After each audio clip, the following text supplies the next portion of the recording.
माणिक द्वीप के पश्चिमी दिशा में स्थित अमृत पहाड़ की तरफ जाने के लिए यात्रा की शुरुआत जल्द ही होने वाली थी और उसी के इंतजार में आर्यमान की रात काफी बेचैनी में कटती है। सुबह सवेरे सूरज की पहली किरण निकलने से पहले ही आर्यमान जाग चुका था और अपनी टोली के साथ वो माणिक द्वीप के मुख्य दरवाजे पर पहुंच चुका था। अन्य घरानों के भी लोग धीरे धीरे वहां पहुंच रहे थे और वे सभी वहां से जाने के लिए निकलने की तैयारी में थे। इसी दौरान वहां मौजूद कुछ लोगों की नजरें नैना तथा आर्यमान की तरफ जाती है। अपने साथ लिए हुए सामानों और अन्य वस्तुओं को देख वे लोग समझ गए थे कि ये लोग भी अमृत पहाड़ की यात्रा शुरू करने वाले हैं। क्या जमाना आ गया भाई, अब गधा भी मिठाई खाने की तैयारी में है। आखिर ये लोग खुद को क्या समझते हैं जो ये उस अमृत पहाड़ की तरफ जाने की योजना बना रहे हैं। आर्यमान तथा नैना की असलियत से अभी सिर्फ सिंघानिया खानदान ही वाकिफ था, जबकि वहां मौजूद अन्य लोगों को इसकी जानकारी नहीं थी। इसलिए आर्यमान और उसके दल को वहां जाने की तैयारी करते देख एक घराने का प्रतिनिधित्व करने वाला दूसरे घराने के एक शख्स से ये बात कहता है। उस शख्स की बातों को सुन दूसरा शख्स भी उसकी हाँ में हाँ मिलाता है। अरे बात तो सही है, उस अमृत पहाड़ में तो बड़े से बड़ा योद्धा भी बौना साबित होता है। फिर ये दो युवक, एक लड़की और एक बच्चा, आखिर क्या ही कर पाएंगे। इनके साथ तो मौजूद सैनिक भी कितने कमजोर और साधारण दिखाई पड़ रहे हैं। आखिर तनिष्क जी ने इन्हें वहां जाने की इजाजत कैसे दे दी। आर्यमान तथा उसके साथ मौजूद सैनिकों को वे लोग एक कमजोर कड़ी समझ रहे थे, लेकिन उन्हें अभी उनकी हकीकत का पता नहीं था। उधर अपने खिलाफ चल रही इन बातों से अनजान आर्यमान अपने साथ मौजूद लोगों को समझाने में लगा था। चाहे कुछ भी हो जाए, अमृत पहाड़ के जंगलों में कोई भी अकेले कहीं नहीं जाएगा। हम सभी को हर वक्त एक साथ रहना है और चैतन्य की सुरक्षा का खास ख्याल रखना है। आर्यमान की इन बातों को उसके साथ मौजूद लोग ध्यान से सुन रहे थे। तभी वहां पर पोरस अपने पिता के साथ आता है और वहां मौजूद लोगों से कहता है, दोस्तों, माणिक द्वीप से अमृत पहाड़ की दूरी हमारे लिए कोई खास मायने नहीं रखती है और हम ये दोपहर तक तय कर लेंगे, लेकिन हमारी असली चुनौती उसके बाद शुरू होगी। हमारे लिए असली खतरा उस वक्त शुरू होगा जब हम अमृत पहाड़ के जंगलों से होते हुए ऊपर उन पहाड़ों पर जाने की यात्रा शुरू करेंगे। उस वक्त हम सब अलग अलग उन दैत्यों के लिए किसी कीड़े मकोड़े से कम नहीं होगी। इसलिए उस अमृत पहाड़ पर चढ़ने के लिए पहला कदम बढ़ाने के साथ ही हम सबको एक हो जाना होगा। पोरस की इन बातों को वहां मौजूद लोग बड़े ही ध्यान से सुन रहे थे। तभी तनिष्क आगे आता है और उन सब से कहता है, माणिक द्वीप के भीतर आप सभी का नेता मैं हूँ और आप सब भी मेरे आदेशों का पालन करते हैं, लेकिन इस यात्रा के शुरुआत के साथ ही अमृत पहाड़ पर जाने वाले हर शख्स को पोरस की बात माननी होगी। अगर कोई भी इस मुहिम के दौरान पोरस की बातों को मानने से इनकार करता है तो यहाँ आने के बाद उसकी सजा सिर्फ मौत ही होगी। इसलिए आप लोग वहां जाने का फैसला काफी सोच समझ कर लें। तनिष्क की बातों को सारे लोग बड़े ही ध्यान से सुन रहे थे। तनिष्क अपनी बातों से सबको समझा तो रहा ही था, साथ ही उसकी बातें सभी के भीतर खौफ भी पैदा कर रही थी। उसकी बातों को सुन हर तरफ सन्नाटा पसरा हुआ था। ये देख वो आगे कहता है, मुझे लगता है आप लोगों को मेरी बात समझ में आ गई है। अब आप लोग यहाँ से जाने के लिए प्रस्थान कर सकते हैं। आपकी यात्रा शुभ हो। तनिष्क इतना कह सबको वहां से जाने का इशारा करने ही वाला था, तभी रणजीत आगे आते हुए उससे कहता है, श्रीमान, मुझे पता है आप इस शहर के मुख्य संचालक हैं और यहाँ का पत्ता भी आपकी मर्जी से हिलता है, लेकिन क्या आप मुझे बता सकते हैं कि आखिर ये दोनों अपनी टोली के साथ वहाँ क्यों जा रहे हैं। अमृत पहाड़ की तरफ माणिक द्वीप से तो सिर्फ उन्हीं घराने के लोग जा रहे हैं जो यहाँ के प्रशासक मंडल में शामिल हैं। फिर आखिर ये लोग किस हैसियत से वहाँ जा रहे हैं। रणजीत ने ये सब आर्यमान तथा नैना की ओर इशारा करते हुए कहा था। रणजीत की इस बात को सुन वहां मौजूद सभी लोगों का ध्यान आर्यमान तथा उसके दल की तरफ जाता है। रणजीत की बात सुनने के बाद अब हर कोई तनिष्क से इसका जवाब चाहता था। ये देख तनिष्क भी पहले आर्यमान की तरफ देखता है और फिर बात को टालने की कोशिश करते हुए रणजीत से कहता है, क्या रणजीत, तुम भी छोटी छोटी बातों को लेकर बैठे हो। ये लोग जाना चाहते हैं, इसमें हर्जी क्या है। ये सब छोड़ो और तुम लोग यहाँ से जाने की तैयारियां करो। तनिष्क इस बात को टालना चाहता था, लेकिन रणजीत उसकी चाल समझ रहा था। अरे ये छोटी बात नहीं है, आखिर ये लोग वहाँ किस हैसियत से जा रहे हैं और इनकी सुरक्षा की जिम्मेदारी किसकी होगी। अगर इनकी वजह से हम सभी के ऊपर मुसीबत आती है तो इसका जिम्मेदार कौन होगा? इसका जवाब तो आपको देना ही होगा। रणजीत की इन बातों को सुनने के बाद वहां मौजूद और भी घराने इस बात को दोहराते हैं। रंजीत की बात सही है, आखिर इसका जवाब तो देना ही होगा। वहां मौजूद लोगों की इस बात को सुन तनिष्क को इसका जवाब नहीं सूझ रहा था।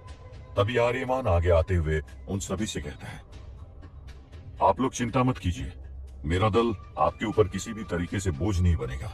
इसकी जिम्मेदारी मैं लेता हूँ। हम सभी वहां रहेंगे तो आपकी मदद ही होगी। आर्यमान की इन बातों का पोरस भी समर्थन करता है। ये लोग किसी के भी ऊपर बोझ नहीं बनेंगे, और अगर ऐसा होता भी है तो इनकी जिम्मेदारी सिंघानिया खानदान की होगी। इसलिए अब आप सब इसकी चिंता छोड़िए और आगे बढ़ने की तैयारियां शुरू कीजिए। पोरस तथा आर्यमान की इन बातों का रणजीत पर कोई असर नहीं होता है। पोरस, बात यहाँ सुरक्षा की जिम्मेदारी के साथ इसकी भी है कि आखिर ये लोग किस हैसियत से वहां जा रहे हैं। ये ना तो माणिक द्वीप के किसी घराने के सदस्य हैं और न ही यहाँ के आम नागरिक हैं। इसलिए इन्हें हमारी जानकारी में तो अमृत पहाड़ तक जाने की इजाजत नहीं मिलनी चाहिए। रणजीत की बातें अब पोरस का गुस्सा बढ़ा रही थी। रणजीत जी, ये हमारे मेहमान हैं और मेरे हिसाब से हमारे साथ चलने के लिए ये कारण पर्याप्त है। इसलिए अब आप व्यर्थ की बातें बंद कीजिए और यहाँ से चलने की तैयारियां शुरू कीजिए। पोरस की इन बात को सुन रणजीत भी उससे हंसते हुए कहता है, लगता है तुमने माणिक द्वीप को अपनी जागीर समझ लिया है, तभी तुम ऐसी बातें कर रहे हो। ये तुम्हारे मेहमान हैं तो तुम इन्हें अपने घर में रखो।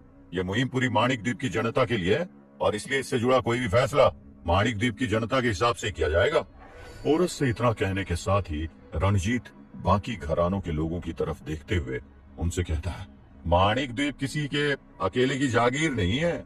अगर आप लोग भी मेरी बात से सहमत हैं और चाहते हैं कि इससे जुड़ा फैसला भी सबकी सहमति से हो, तो आपको भी मेरे साथ इस अन्याय के खिलाफ आवाज उठानी होगी। पहले सिंघानिया खानदान ने अपने कायदे के लिए प्रतिबंध के बावजूद इन लोगों को माणिक द्वीप के भीतर आने दिया, और अब आगे ये इन्हें अपने मन से अमृत पहाड़ की तरफ लेकर नहीं जा सकते। आपको भी सिंघानिया खानदान से इसका कारण पूछना चाहिए। रणजीत की इन बातों से वहां मौजूद अन्य घरानों के लोग भी सहमत थे, और वो भी उसकी हाँ में हाँ मिलाते हुए तनिष्क तथा पोरस से यही सवाल करते हैं। उन सभी को अब यही सवाल करते देख तनिष्क तथा पोरस को भी आगे कुछ सूझ नहीं रहा था। तनिष्क पोरस के पास आते हुए उससे कहता है, हम माणिक द्वीप में फूट डालकर इन्हें अपने साथ नहीं ले जा सकते हैं। हमें आर्यमान तथा उसके दल को वहां ले जाने से मना करना होगा। तुम उन्हें मना कर दो, वो तुम्हारी बात को जरूर समझेंगे। तनिष्क की इन बातों को सुन पोरस को अब और कोई रास्ता नहीं सूझ रहा था। उधर वहीं खड़े आर्यमान तथा नैना भी पोरस और तनिष्क को इस बात पर बातचीत करते देख समझ गए थे वो क्या सोच रहे हैं। आर्यमान, ये लोग पक्का हमें वहां ले जाने से मना करने वाले हैं। अगर इन्होंने मना किया और इसके बाद भी हम अमृत पहाड़ की तरफ गए तो दैत्यों से पहले हमें इनसे युद्ध करना होगा। अब हम आगे क्या करेंगे आर्यमान? नैना की इन बातों को सुन रहा आर्यमान भी बेहद गंभीर था। अगर इन्होंने हमें वहां अपने साथ आने दिया तब तो ठीक है, वरना हमें इनके खिलाफ जाकर भी वहां जाना ही होगा।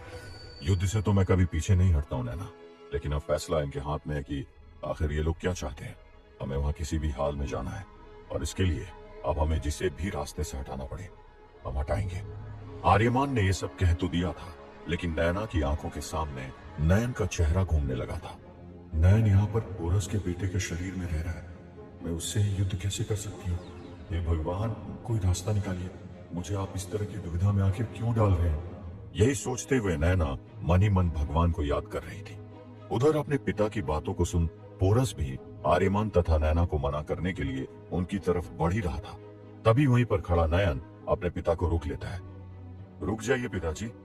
अपने पिता को रोकने के साथ ही नयन आगे बढ़ता है और रणजीत की तरफ देखते हुए उससे कहता है, मुझे अच्छी तरह से पता है आप ये सब क्यों कह रहे हैं और इन लोगों को अमृत पहाड़ की तरफ जाने से क्यों रोक रहे हैं। खैर, अभी उन बातों को छोड़ते हैं और आपकी समस्या पर आते हैं। आपका यही कहना है ना कि ये लोग वहां नहीं जा सकते क्योंकि यहाँ के निवासी नहीं है और हमारे रक्त से जुड़े रिश्तेदार भी नहीं है। तो मैं आपकी इस चिंता को अभी खत्म कर देता हूँ। नयन की इन बातों को सुन हर कोई उसकी तरफ देखने लगता है। नैना को भी ये समझ नहीं आ रहा था कि आखिर नयन क्या करने वाला है। सबको इस तरह दुविधा में देख नयन उनसे आगे कहता है, मैं सिंघानिया खानदान का वंशज नयन सामने खड़ी नैना को अपनी बड़ी बहन घोषित करता हूँ। आप सब लोग भी जानते हैं, माणिक द्वीप में हर किसी को बाहरी लोगों में से किसी एक को अपना रिश्तेदार बनाने की आजादी होती है।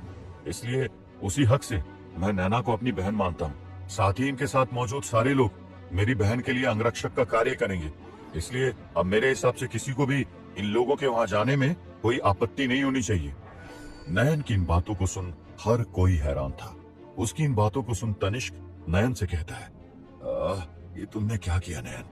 इस शक्ति का इस्तेमाल हम जीवन में एक ही बार कर सकते हैं। तुम अब अपने जीवन में किसी भी बाहरी इंसान से रिश्ता नहीं जोड़ पाओगे और ना ही किसी बाहरी लड़की से शादी कर सकोगे। इसका इस्तेमाल तुम बाद में अपनी ताकत बढ़ाने के लिए कर सकते थे नयन। तुमने आखिर ऐसा क्यों किया? अपने दादा की इन बातों को सुन नयन मुस्कुराते हुए उससे कहता है, नैना दीदी के लिए तो मैं कुछ भी कर सकता हूँ दादाजी।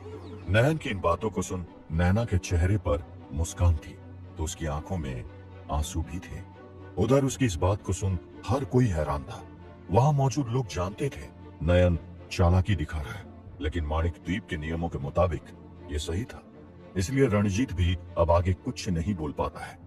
वहां मौजूद लोगों की चुप्पी को देख पोरस मुख्य दरवाजे को खोलने का इशारा करता है और सबसे कहता है, मेरे बेटे की इस कुर्बानी के बाद अब किसी के भी मन में कोई सवाल नहीं रहना चाहिए। नैना अब हमारे रिश्तेदार है तथा बाकी लोग उसके अंगरक्षक।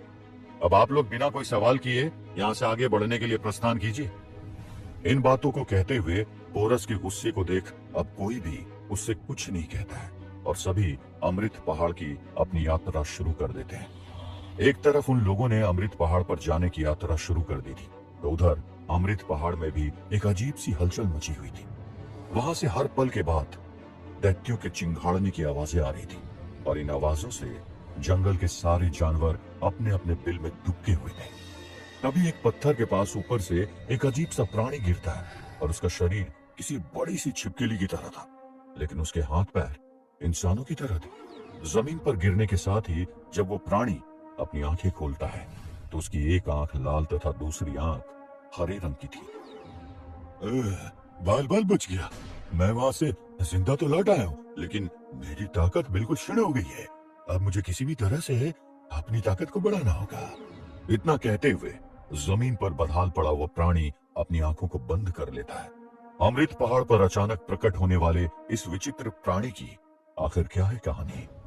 कैसे पूरी होगी आर्यमान तथा पोरस के अमृत पहाड़ की यात्रा? और क्या होगा जब उनका विशालकाय दैत्यों से होगा सामना?